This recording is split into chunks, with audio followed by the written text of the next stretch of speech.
Olá, você sabe o que é a medicina de precisão? Esse é um conceito que vem ganhando cada vez mais força atualmente e se baseia na ideia de que um tratamento, para ser realmente eficaz, precisa ser sustentável, aplicável na prática e individualizado. E como seria isso no contexto da perda de peso? Bom, a pessoa precisa ser capaz de aderir a um programa de emagrecimento por longo prazo, sem desistir ou abandonar no caminho. Precisa ser algo em que que seja prático, não uma coisa mirabolante, completamente fora da realidade da pessoa. Tomar todo dia suco de cranberry num local em que não tem essa fruta ou que o preço seja proibitivo. E também que seja personalizado, sob medida, que vista como uma luva para essa pessoa. Não adianta a gente imaginar que um único regime, um único sistema de emagrecimento, uma única cirurgia milagrosa vai ser útil para todo mundo. Não é assim que funciona. Eu passei 30 anos da minha vida num efeito sanfona maluco. Emagreci um pouquinho e voltava a engordar muito. Emagreci um pouquinho e voltava a engordar muito, até atingir a marca estapafúrdia de 190 quilos. E eu só consegui me curar da obesidade baseado nesses 3 pilares, exatamente.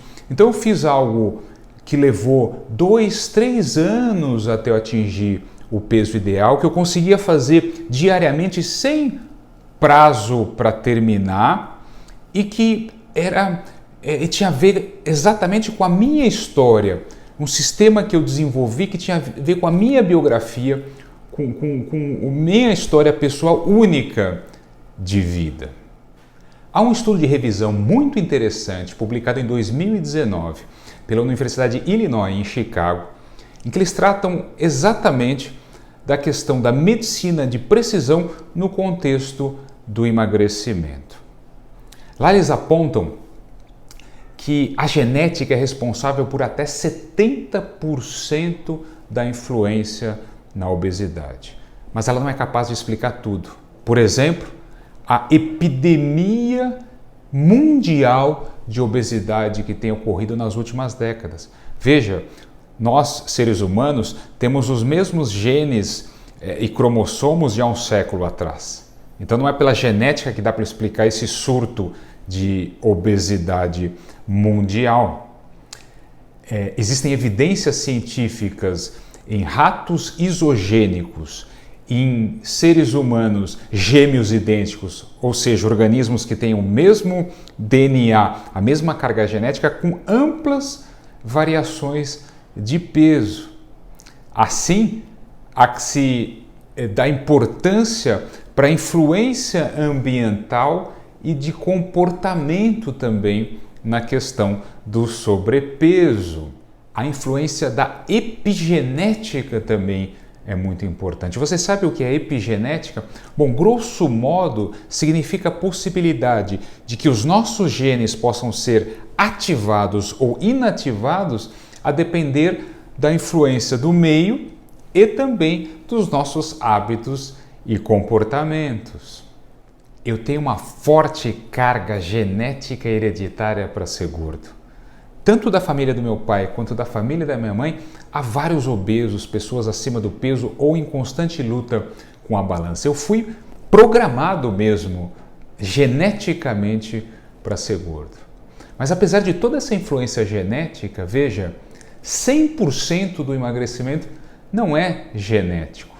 Então é possível se despregar dessa influência hereditária e familiar através de sistemas precisos e eficazes para emagrecer. Nesse mesmo trabalho eles apontam que talvez a grande diferença de um resultado bem-sucedido está na aderência a uma mudança comportamental de longo prazo. Ou seja, ter consistência e persistência num programa de emagrecimento é muito mais importante de qual vai ser esse programa, de qual vai ser o método, qual vai ser o instrumento para perder peso. Videoconferências semanais educacionais também foram apontadas como um método muito eficaz para gerar perda de peso significativa em obesos.